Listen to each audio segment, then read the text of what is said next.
Hello, everyone, and welcome to the It Just Works podcast. I am your host, Ryan, and it's been quite a long time. I hope you guys enjoyed the Christmas episode.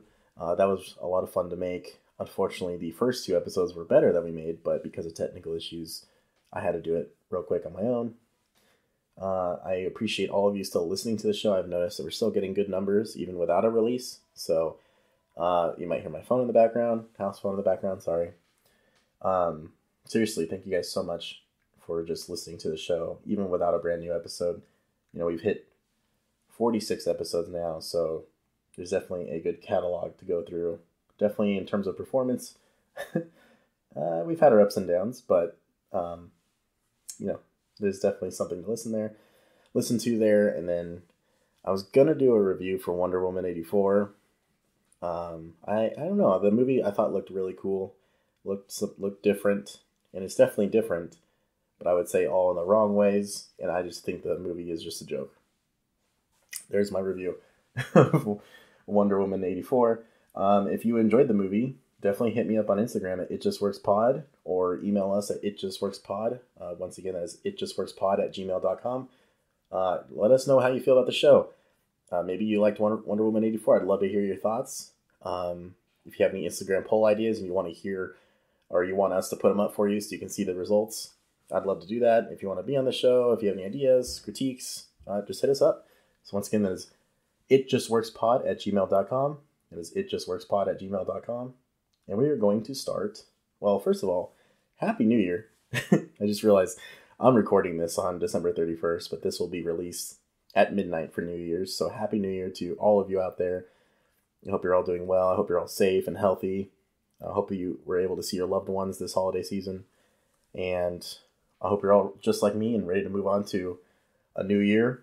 There's a lot of things going on in the new year and just a lot of things to be hopeful for. So I'm really looking forward to it. So I put on Instagram, this year has been quite a shakeup for almost all of us. My question for everyone is, have you learned something about yourself that you wanted to change, or we're happy about?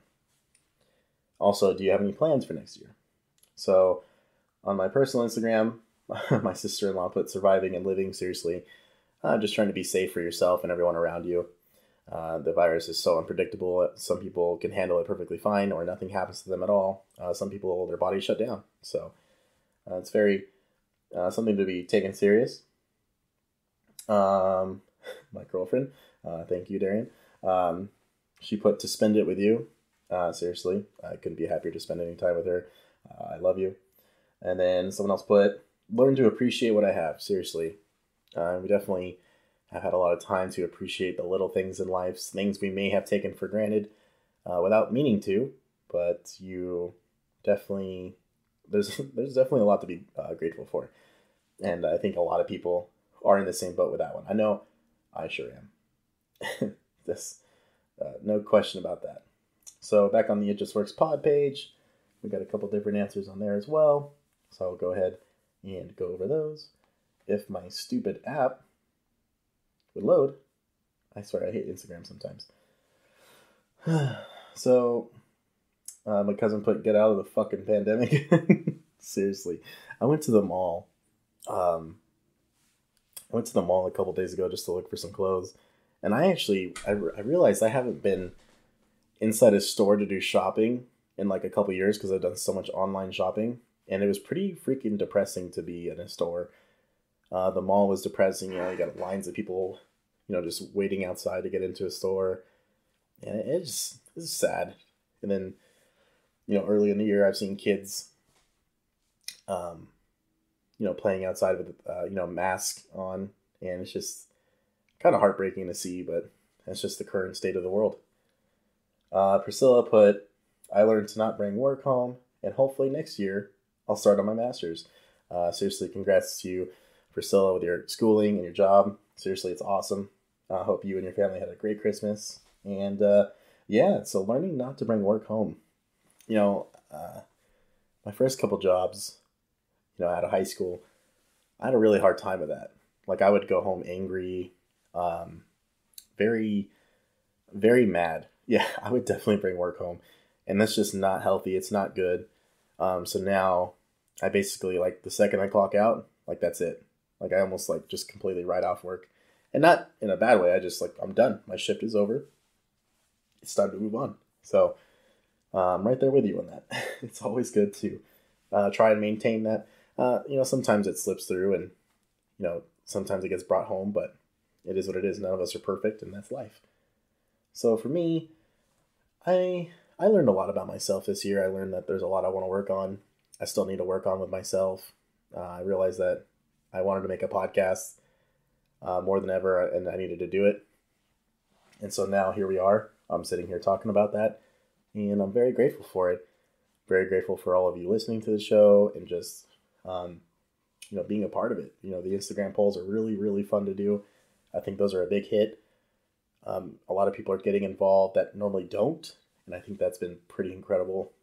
I joined a gaming community called Outcast Reborn. Those guys, all of them, the ladies and gents, they're all incredible people. Seriously, it's some of the best fun I've ever had on Halo. Brings back the good memories of my friends from high school or my family. Just really, really good times. So I would say pretty grateful for that. Sorry, I got a little bit of a congestion in my nose. So I'm kind of mouth breathing, so I apologize. Yeah, I would say, I have a lot to change with myself, and, I've been working on being more positive for most of the year, and it's worked for the most part. You still have your ups and downs. And, I am extremely excited for 2021, and I think it's going to be an insane year, especially for video games. Especially? I think I said especially. I know Eric, the casual gamer, is going to give me crap for that. That is our Instagram questionnaire, really. Thank you for everyone who participated. I really appreciate it, and I got some polls coming up next week, so I think that will be really fun. So we're going to move on to the top 5 games I played this year. These could be reoccurring games or games that came out this year, but these are my personal top 5, and some of it probably won't come to any surprise, but my most played games this year are Halo MCC, number 1. Number 2 will be Apex Legends. Number 3, believe it or not, is actually Pokemon Sword and Shield. So it came out last year. I played the heck out of it, but the expansions also came out this year, both of them. Isle of Armor and Crown Tundra. I did a review for, I believe, both of those. I know Isle of Armor I did like a full-on review. Pretty sure Crown Tundra I did too. So I did that. That was a lot of fun. I would say probably, I think I have like 140 hours or 150 hours on Pokemon Sword and Shield. The expansions were really fun to play. I gotta hand it to them. Is it still enough content? No, but I think they only charged, if I'm correct, $25 for both, which isn't that bad. They added an extra, I think, 150 or almost 200 Pokemon to the Pokedex. So I'm waiting for whatever comes next on those games. I think there's a lot to look forward to there. I'm always excited to play more Pokemon. Even though I think the games are getting stale and they really need to innovate them, it's still fun to play them. I would say number 4 is Fallout 76. So Fallout 76 is a dumpster fire that came out 2 years ago. It's had massive updates that made the game run better, but never really gave the game more content until recently. So we got the Wastelanders update, the Steel Dawn update, which is the Brotherhood of Steel update, and then just a couple of quality of life updates. And Fallout 76 is practically a Fallout 76 game. It's probably 20% away from being a full-on, AI everywhere, so many mini quests to do. The game's insane. I truly love it. And so I would say, Fallout 76 is in the perfect state it needs to be in. I can't wait to see what improvements they still continue to make for it. I'm really glad Bethesda never gave up on this game, because in its current state, it's really, really fun to play. Seriously, it's so much fun. I can't recommend it enough. So I played that a lot. And then Star Wars Jedi Fallen Order. I'm replaying it again. However, it runs really well, really terrible on my Series S and monitor. I don't know why. Like, the graphics look really bad. So I think it needs an optimization update. But I played that a lot. And yeah, so those would be my top 5 games and most played games. And I would say the game of the year, personally for me, is Star Wars Jedi Fallen Order. It came out pretty late last year, but I played it a lot this year, and I truly think that game deserves all the recognition it could possibly get. It's been kind of incredible, to be honest with you. Sorry, having some breathing issues over here. And then so we're going to move on to the most anticipated games for next year. Personally, for me, Halo Infinite is at the top. It's probably no surprise to any of you listening to the show by now. It's just, I'm still really sad it didn't come out this year. I seriously don't think the game was in that bad of shape to not come out, based off the fan feedback. It's a little heartbreaking because I was looking forward to it so much. I really was, and I was pretty excited from what we got at the E3 demo. Obviously, it needed a lot of touching up.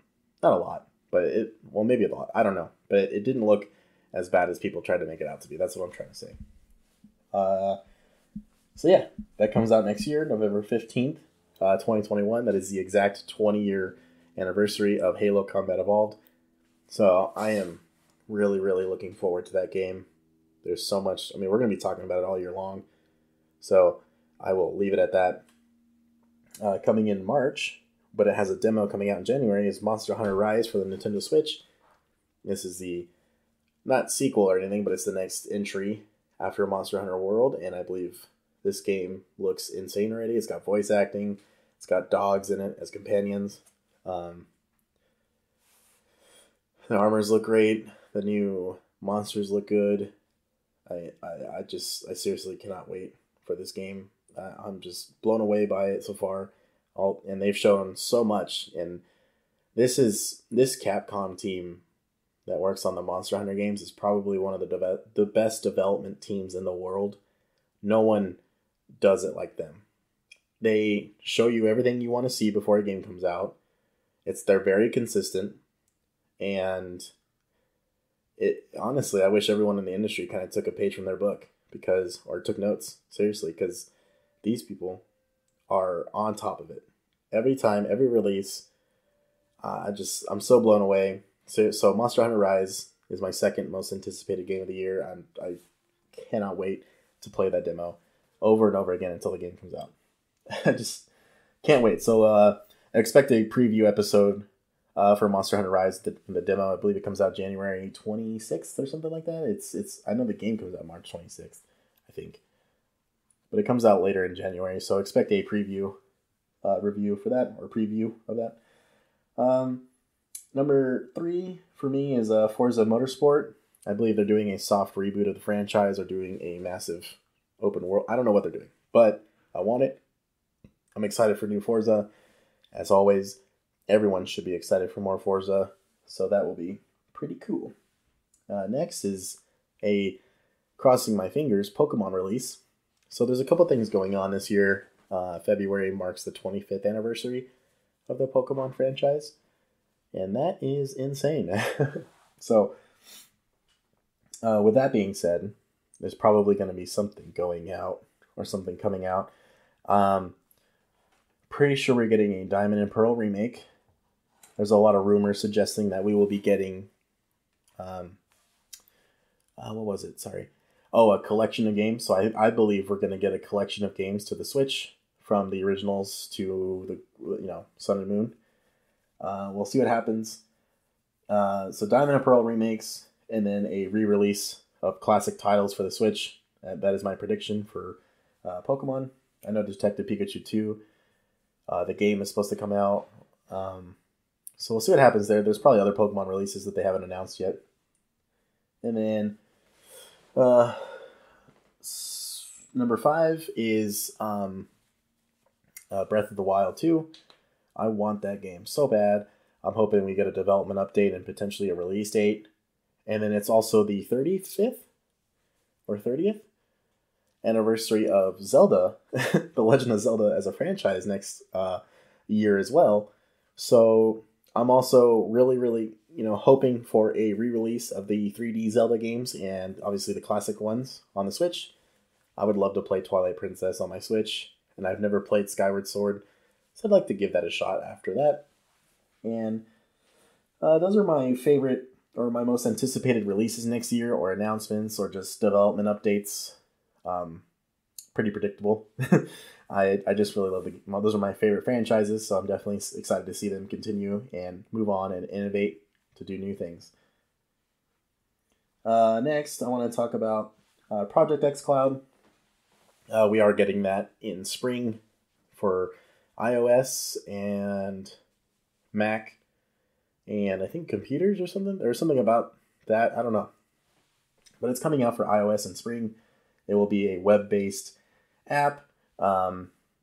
Pretty easy to use, but Project xCloud will be coming to iPhone still, so I'm really looking forward to that. I've used Remote Play on my console, which is the Wi-Fi version of xCloud pretty much. And it runs really well. I'd say it runs really well, and I'm really looking forward to see what they do with that. Definitely a lot to look forward to there. So Project xCloud, look forward to that next year. If you have Game Pass, you can play it on your phone. If you have an Android device now, you can already play Project xCloud, so go check that out. And I wanted to talk about the new consoles, PS5, Xbox Series S, and Series X, on their success. They've done just a really good job this year. They're selling out constantly. Now we're at the point where Walmart's literally fighting back millions of scalpers and their bots. So hats off to Walmart. So hopefully people can get their hands on the brand new console soon. I love my Series S to death. I seriously could not be happier with this console.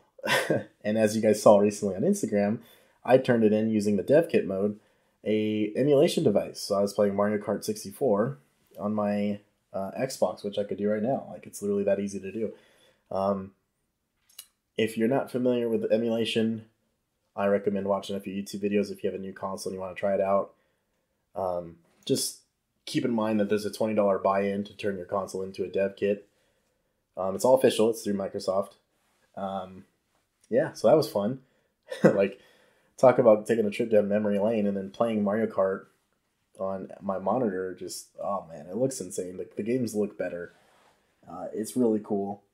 But once again, the next gen consoles have been extremely successful so far, and they're trying really hard to make sure supply meets demand. And obviously, it's a little difficult with scalpers. They're kind of taking too many consoles for themselves, and it's really unfortunate. There's a lot of kids out there who just wanted the new consoles for Christmas, and literally because of COVID and scalpers, it's hard to get the consoles, and it's quite a shame, really. So hopefully everyone's able to get their console soon. Moving on, potential Nintendo Switch Pro is what I have in my notes. So I'm pretty sure this year we're going to get an announcement for a better Nintendo Switch. At least I hope. I think a Nintendo Switch Pro, or whatever they want to call it, XL, I think if it's a little bit bigger, it runs 2K 60 frames. Like, I think that would be outstanding for this console. I think there's a lot of work. There's definitely a lot to be worked on there. I want a better Switch so bad. If I can have all my games on there run at a locked 60 frames and then 1440p, I would seriously be happy. I really hope Nintendo announces a stronger Switch this year. Based on sales, they don't really need to, but I got to imagine that they will. So we'll definitely keep an eye out on that. And 1 second, I gotta pause. So yeah, I think announcing a new Nintendo Switch would be incredible. It'd definitely be something I'm looking forward to. Nothing is confirmed yet. I'm not saying it's confirmed. It's all just rumored. But, knowing Nintendo with their 3DS lineup, they're going to announce a better Switch here soon. So we'll just wait and see what happens. So next I wanted to talk about that cute little game where we murder somebody and then we may eject the wrong person and we all get the laugh. Or some people, get sad because they got ejected. That is Among Us. So Among Us took the internet by storm, took the gaming industry by storm. It is an amazing little game made by a few people. It's been out for like a year or two, I think, but it blew up this year thanks to COVID. Not thanks, but because of people with stay-at-home orders. Just what an outstanding game! It won, I think, 3 or 4 awards at the Game Awards. These people are outstanding. It's coming to Xbox. It's on PC. It's on your phones. It came out last week, I think, last week or 2 weeks ago, on the Switch. It's just such a fun game. I suck at it. I think every time I've been the imposter, I got caught right away, or like people just guessed my color and they got rid of me. So I haven't had that much fun killing people, but I won't lie. The characters are cute. It's fun to watch them, run around, do tasks, and hopefully not get murdered. It's very, very cool. So shout out to Among Us. That game is it's outstanding. What they did with it was really great, and so it's just a good game. One of the biggest things that happened this year that I really want to talk about again is the Bethesda acquisition from Microsoft. Wow. Until this day, it still blows me away that Microsoft will, I think the deal becomes finalized this year, in 2021. I don't believe it's entirely official yet. I don't know what that means, but I just have heard from a couple of news outlets that, it's not, like, in terms of, I don't know. I don't know. It's just not official. It still needs to be processed and finalized, basically. So we'll see what happens with that. But, I cannot wait to see Elder Scrolls 6, Fallout 5, tons and tons of games come to Game Pass day one. Xbox has made Game Pass the best deal in gaming time and time again. And once again, here we are with Bethesda's titles coming to Game Pass, even current ones. Doom Eternal's on it right now. Skyrim just got added on it. There's never enough Skyrim. So I just want to bring that up real quick because it's one of my favorite news stories from this year. Just insane, seriously. Congrats to Bethesda and Microsoft on that deal. Next, we're going to be looking at Cyberpunk. Cyberpunk 2077. The most anticipated game of the last decade. Wow. Well, how the mighty have fallen. Unfortunately, Cyberpunk is failing to perform appropriately on the base consoles, the Xbox One and then PlayStation 4, the base versions of those two consoles. And it's just really a shame that the devs weren't given more time and delays to make it, playable. I'm sure you guys have seen the videos, but it basically looks like a Nintendo 64 game. And it's just really, really bad. But other than that, on a higher note, Cyberpunk or CD Projekt Red is dedicated to fixing the games. Sony and Microsoft are offering full refunds for the games, which isn't what you want, but at least everyone's working together to make the fans happy again. The Witcher 3 didn't release this bad, but it also didn't release in a very good state itself. So I wasn't really surprised, to be honest. And I know CD Projekt Red is going to take care of it. So what I'm doing is I'm not playing it. So I played, I think, for about 2 hours on my Series S. The game's running really well. It looks beautiful. But I was like, you know what? I'm just going to wait until they add a bunch of updates. A bunch of updates to it. And then I'll go back and play it. So it's really sad news for CD Projekt Red. But you know what? They will come back on top. They're going to do good. And hopefully this is a lesson for the rest of the industry, because something I wanted to talk about is maybe upcoming games shouldn't be released for the base consoles. I think we need to leave those behind. I think besides even the 1S potentially, but I think besides the 1X and PlayStation 4 Pro, we need to focus on the next gen consoles. And a little bit of that is piggybacking on what Phil Spencer has said and some other companies, where they're gonna support the last gen consoles for at least another year or two. And I think with some titles you're going to be able to do that, but not every title. So, like, for instance, I'm worried that Halo Infinite is not going to run well on the base Xbox One. I don't know. It's not as big as Cyberpunk, maybe, but we'll just have to wait and see what happens. But I think they really need to come out up front and say, hey, we changed our plans. Like, this isn't going to work. I think that'd be really important and just smart. Just get ahead of it, get the bad news out now and help people understand that we just cannot continue to use the resources to help a game run on a console it shouldn't even be running on. So that's my piece with that. So now we're gonna have some fun. I'm just kidding. It's been fun the whole time. I hope you guys have been enjoying the episode so far. But now we are closing out a decade, everyone. So I wanted to talk about my personal favorite games from the last generation of gaming. Last decade of gaming, sorry. So at number 1, I'm conflicted and I'm kind of cheating here. I know I am. I put Halo MCC because the success story. Wow, Ryan, can't say success. The success story that MCC has had coming back and running really well. It's just mind-blowing. But I also put Halo Reach because Halo Reach came out in 2010. And seriously, it's one of my favorite Halo games of all time. The campaign was great. The armor customization was great. The invasion game mode, outstanding. And I really wanted to kind of give a shout out to that game. And I put in second place Breath of the Wild. So I haven't done a episode on it yet.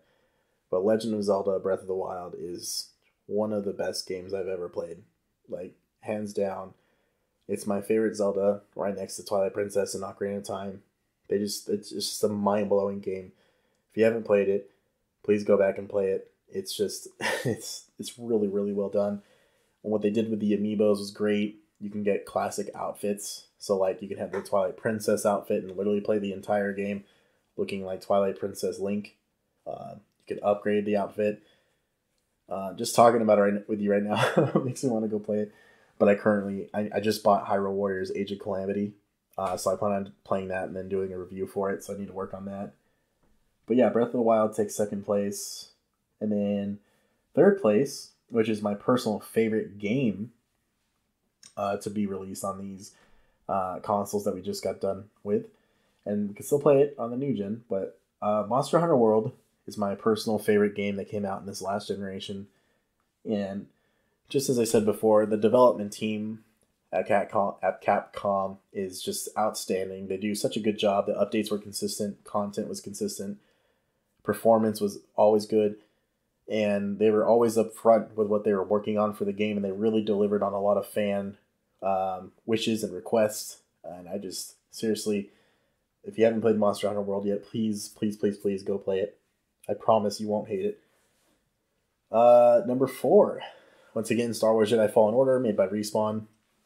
The whole team over there, Lucasfilm. The whole team over there just did a really good job.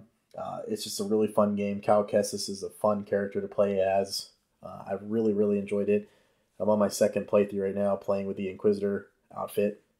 I'm kind of role-playing a little bit, like I just now gave myself the green lightsaber from Red, and it's really cool.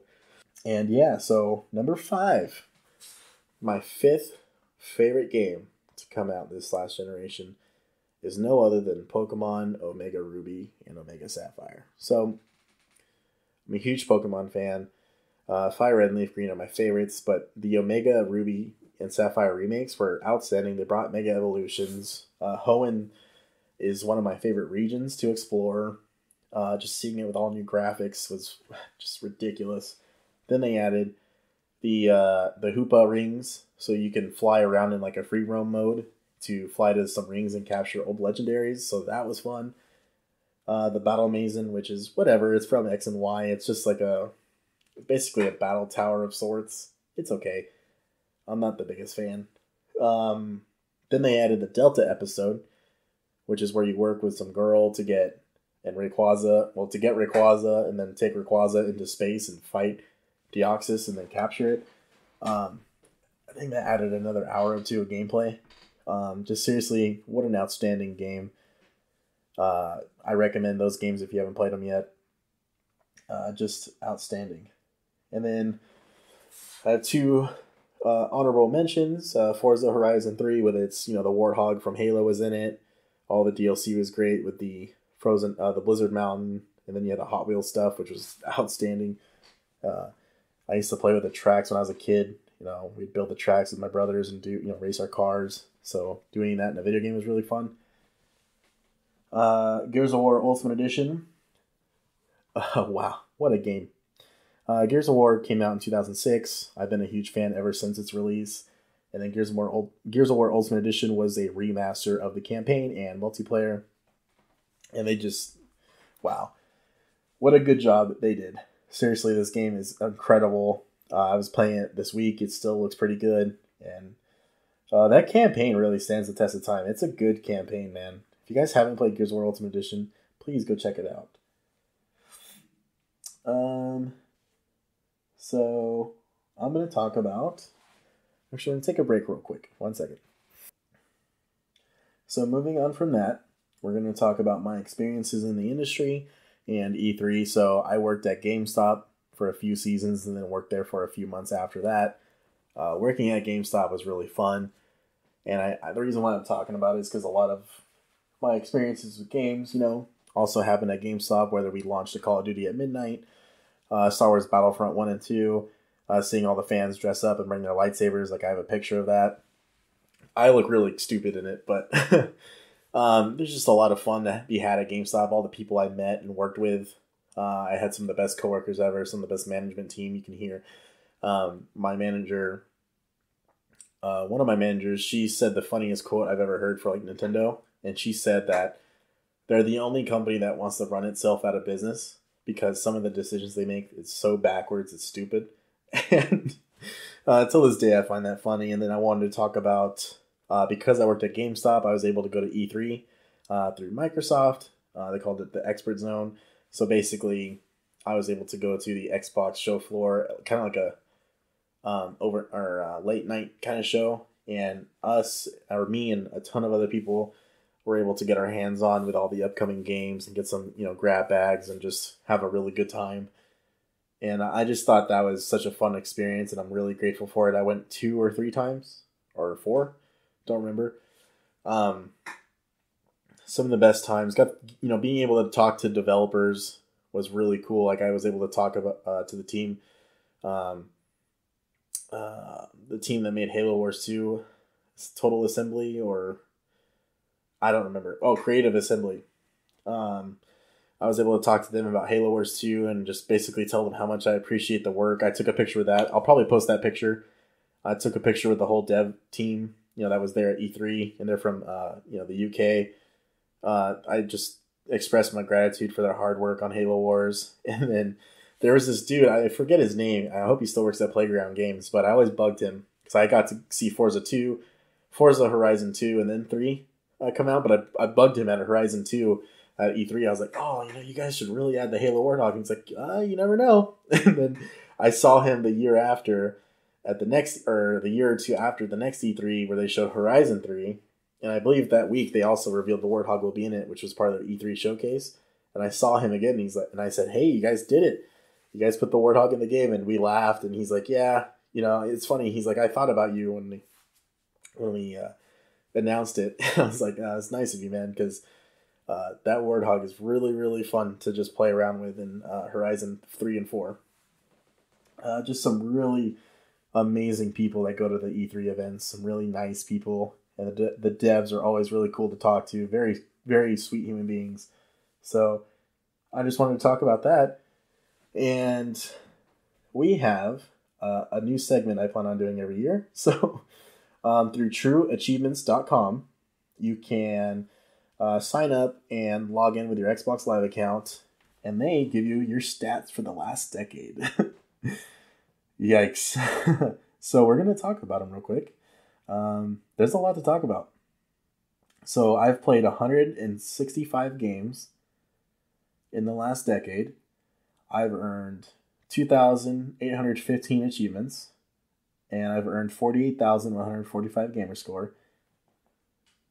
The value of games on my account, and it says in asterisks, the price of games at release, is $7,408. Ugh. So that means I can sell my account for $8,000? I'm just kidding. Rare achievements, I have 882, and my true score is 89,509. So, platform breakdown for the last decade is 63% Xbox One, 36% for Xbox 360, and 0.6% for Windows. So so it shows completions. The fastest completed game I've ever done is Forza Horizon 2 presents Fast and Furious. I think it was like a $10 expansion game, but it only took me 185 minutes to complete.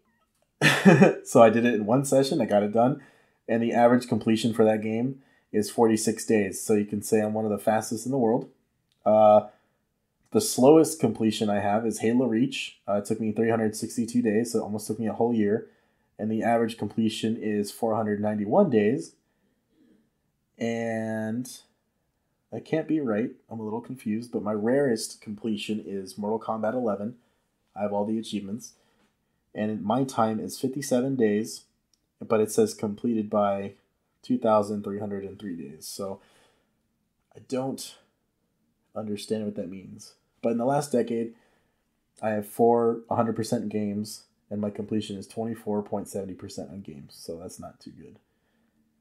My top played genres, so I have 31% shooters, 21% open world, 13% role-playing, 6% automobile, racing is 6%, stealth 6%, fighting is 4%, action horror 3.5%, dungeon crawler 3.5%, hack and slash 3.1. So fighting, I feel like, should be a lot higher than it is. Me and my friend Will, shout out to Will, we play our fighting games like crazy. So the rarest achievements are Seriously in Gears of War.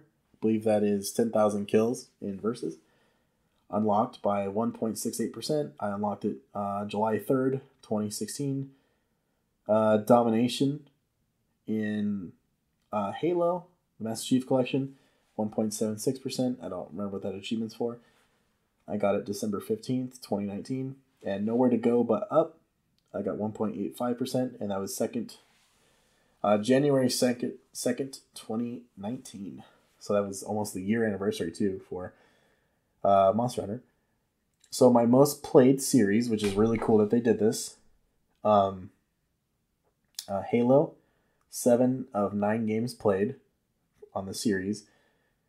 655 achievements earned this decade for 9,325 gamer score.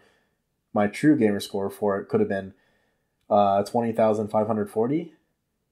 I'm really confused by that, but Halo 3 and Halo 3 ODST, I have all the achievements for those games, but that was completed before 2010, so I think that's where I get confused. Gears of War is at number 2 with 5 out of 6 games played, 193 achievements, 3,730 gamer score, and my true gamer score was 10,241.